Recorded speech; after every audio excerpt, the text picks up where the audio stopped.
Hi, Olivia here. In this video, we will look at the last case study of this series, my personal favorite, how to analyze existing buildings with a little hack. As you might have noticed in the dashboard, we will soon have an official tool for existing building analysis. In the meantime, I have a little hack that I use to quickly understand if an existing building has rehab potential. Let's jump right in. Let's look at my favorite little hack on how to analyze an existing building. So I've selected a parcel where I'm very familiar with the building.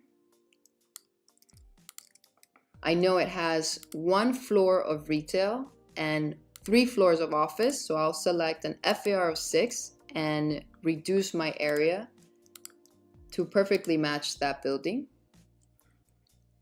And the first thing I want to do is make sure that I have, well, first I'll get rid of the setbacks because this building sits all the way to the edge of the property line. And then I want to reduce my retail to the first floor and my office to the 3 floors above. More or less, this is what I have. So now the first thing I want to do is get rid of all my construction costs because I'm only purchasing the land. So I'm going to zero out on my minimum. I'm going to change all the minimums to 0 and bring them all down to 0. And let me see, let's look at the back of envelope and see how this deal is doing as we move things around. So right now we have an office component, and our office is actually in this building. So let's bring that up to what we're actually paying. And now we see this building's actually making a great return right now, but we're not done. And then there's a retail component, and perhaps this retail is actually a little bit lower. However, when we look at the purchase price, there's no way that I can purchase this building for $1.5 million. So let's raise the minimum up to, let's say, 20 million and see,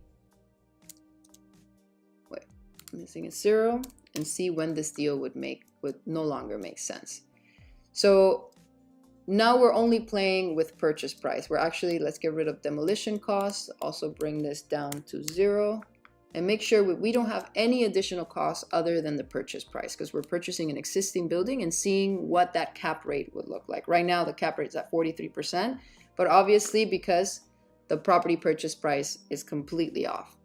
So let's see how high we can pay. Oh, all right. So the most we can pay for this building before it stops making sense financially, let's say we're willing to go down to a 7 cap, it's about 8 million.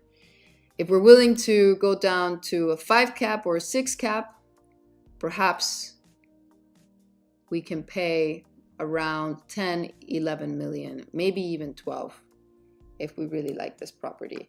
Considering that this property can do 60 stories of redevelopment, that's something else to take into account.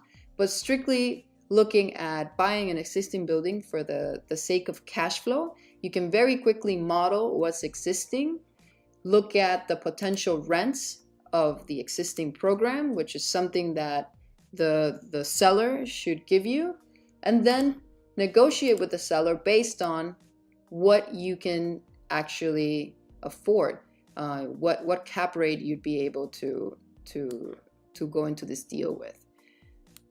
And it says return on cost, but it's the same as a cap rate if you're just looking at an existing property with no construction costs. You could also analyze if I was to put in some rehab cost and bring up my hard cost to $30 a foot just so that I can paint it, then what that deal would look like and how much would the price of the property have to be reduced for that to make sense. So very quickly, you can look at existing deals with this property. However, in the near future, we're bringing out functionality specifically for analyzing existing buildings. Now you can model existing building projects. Stay tuned for the official tool.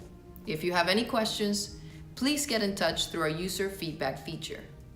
I certainly hope you got a lot of value from our tutorial series and even more value from our software. We look forward to hearing from you.